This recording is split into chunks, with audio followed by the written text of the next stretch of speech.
आज की कहानी पाकिस्तान के दो ऐसे अजीब भाइयों की कहानी है जिस कहानी को जब मैंने पहली बार सुना था तो आप यकीन नहीं करोगे, मेरे शरीर के रोंगटे खड़े हो गए थे और मैं ये सोचने पर मजबूर हो गया था कि कोई इंसान किस हद तक दरिंदगी को पार कर सकता है। और आप यकीन मानिए, जब आप इस कहानी को सुनेंगे तो आप भी सोचने पर मजबूर हो जाएंगे कि क्या वाकई में हमारी इस दुनिया में ऐसी भी घटनाएं और क्या ऐसे भी लोग हो सकते हैं। तो इस वीडियो को पूरा देखिए, इन दोनों भाइयों के कारनामे सुनकर आपकी रूह कांप जाएंगी। Hello guys, I am Blacky and you are watching the Blacky show.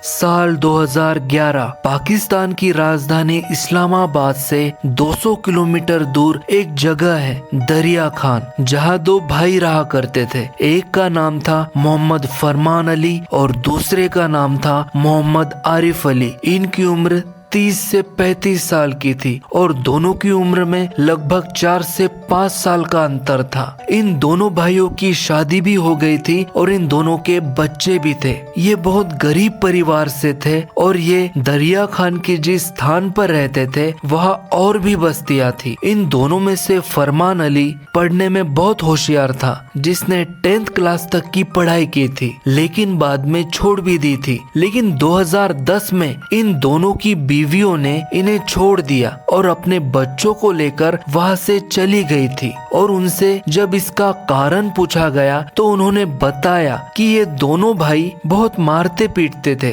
और सबसे अजीब बात तो ये थी कि कई दिनों के लिए ये दोनों घर से गायब हो जाया करते थे, काम धंधा भी ठीक से नहीं करते थे। इस कारण दोनों बीवियों ने इन दोनों को छोड़ दिया था। लेकिन 2011 में अप्रैल महीने में अचानक ही एक ऐसा वाकया हो जाता है जिसके अगले ही 24 घंटे के अंदर बात पूरे पाकिस्तान में फैल जाती है। दरअसल भक्कर इलाके में जहाँ ये दोनों रहा करते थे वहाँ पास में ही एक कब्रिस्तान था, जिस कब्रिस्तान में उसी दिन 24 साल की एक लड़की की लाश को दफनाया जाता है, जिसका नाम था सारा परवीन और जिसकी मौत कैंसर के कारण हुई थी। उसके घर वाले उस लड़की को उस कब्रिस्तान में दफनाकर वहां से चले गए थे और अगले ही दिन वो उस कब्रिस्तान पर कब्र का मुआयना करने फिर से आते हैं। लेकिन उस वक्त उस कब्र को देखकर अचानक ही चौंक जाते हैं और देखते ही समझ जाते हैं कि इस कब्र के साथ कुछ न कुछ छेड़खानी की गई है। और ऐसा लग भी रहा था जैसे कब्र को किसी ने खोदा था। और जैसे ही उनको ये शक हो जाता है और वो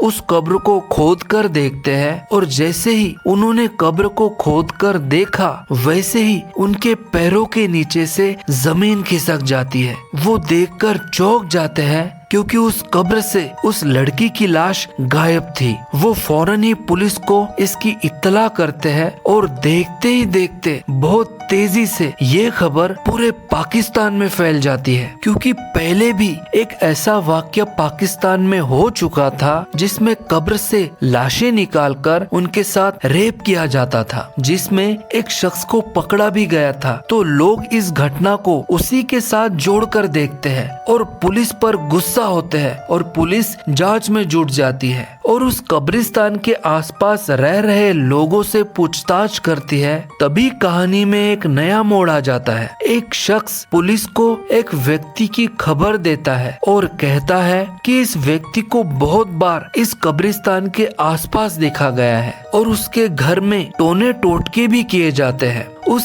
शख्स की खबर मिलते ही पुलिस की टीम इंस्पेक्टर फकर भाटी के साथ उस घर में पहुंच जाती है और वो घर था उन दोनों भाइयों का, फरमान अली और आरिफ अली का, जहाँ पर ये दोनों भाई अपने माता पिता और एक बहन के साथ रहा करते थे। वहाँ पहुँचते ही पुलिस इस घर की तलाशी लेती है लेकिन उन्हें कुछ भी नहीं मिलता। तभी पुलिस की नजर पड़ती है एक सामने वाले कमरे पर जिस पर ताला लगा हुआ था। पूछने पर पता चलता है कि कमरा आरिफ का है, जो उस वक्त घर से बाहर गया हुआ था। इस कमरे की चाबी लेकर जैसे ही कमरा खोलती है, पुलिस वाले उस कमरे के अंदर का मंजर देखकर चौंक जाते हैं। कमरे के बीच में एक बर्तन यानी कि एक पतीला रखा हुआ था, जिसमें कुछ नॉनवेज बनाया जा रहा था, पर पुलिस ने उस पर उतना ध्यान नहीं दिया। तभी पुलिस की नजर में आता है उस पतीले के पास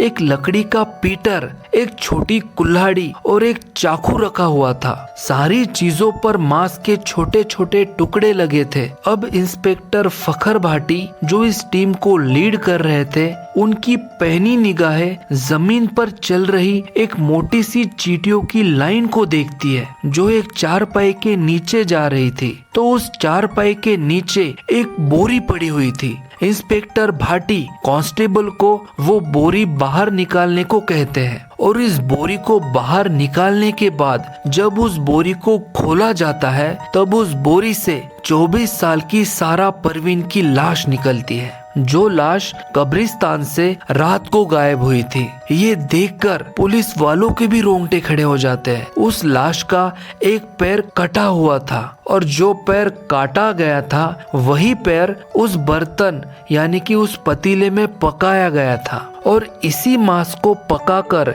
इन दोनों भाइयों ने खाया भी था। और उसी लड़की का गोश्त और खून उस लकड़ी के पीटर, चाकू और उस कुल्हाड़ी पर लगा हुआ था। और अब आरिफ, जो उस वक्त घर से बाहर गया हुआ था, उसको भी पकड़ लिया जाता है। और जब उससे ये पूछा जाता है, तब वो ये बताता है कि बड़े भाई फरमान ने मांस को पकाया था, जिसे हम कब्र से निकाल कर लाए थे।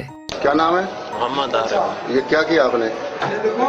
जी ये मैंने नहीं किया जी, भाई ने किया। कौन से भाई ने किया? ये पड़ा है।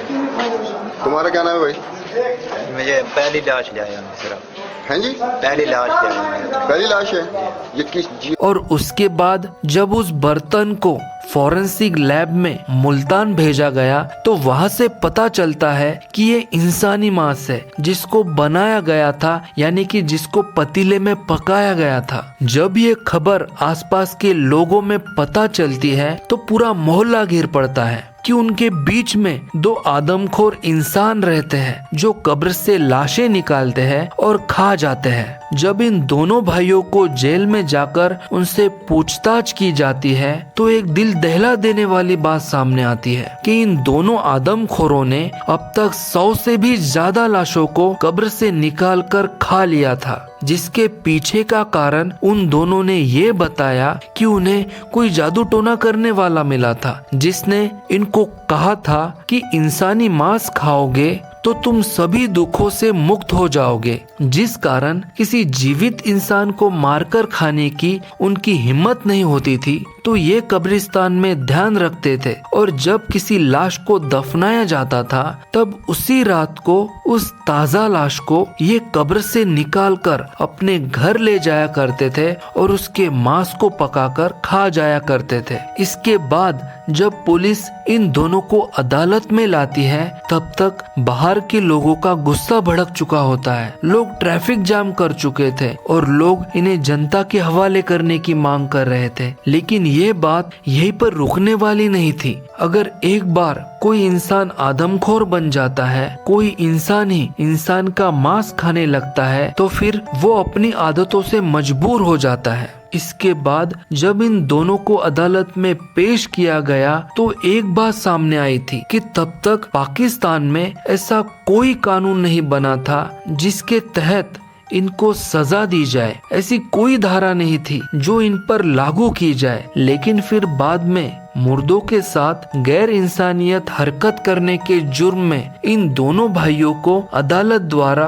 2 साल की सजा सुनाई गई थी। और ये दोनों भाई 2 साल की सजा काटने के बाद 2013 में जेल से रिहा भी हो गए थे। और जब ये रिहा होकर अपने रहने वाले स्थान पर गए, तो लोगों ने इनका विरोध किया, तो पुलिस वालों ने इन दोनों की हिफाजत की और वो दोनों अपना स्थान छोड़कर कहीं और चले गए। इसके बाद करीब 1 साल तक इन दोनों का किसी को भी कोई अता पता नहीं पता चला, क्योंकि पुलिस वालों ने भी इन्हें अपना नाम गुप्त रखने के लिए कहा था। धीरे धीरे लोग इनको भूलने भी लगे थे, लेकिन फिर अचानक अप्रैल के एक दिन पुलिस के पास एक कॉल आती है जिसमें एक घर से बहुत ही अजीब सी बदबू आने की शिकायत मिलती है। तो पुलिस उस जगह पहुंचकर आसपास के बुजुर्गों को साथ लेकर उस घर में जाती है जिस घर से बदबू आ रही थी, और पड़ोसियों को भी पता नहीं था कि उस घर में आखिर कौन रह रहा था। जब पुलिस उस घर में पहुंचती है तो उस घर में आरिफ था। फिर उस घर की तलाशी ली जाती है, लेकिन पुलिस को कुछ नहीं मिलता। फिर पुलिस उस कमरे के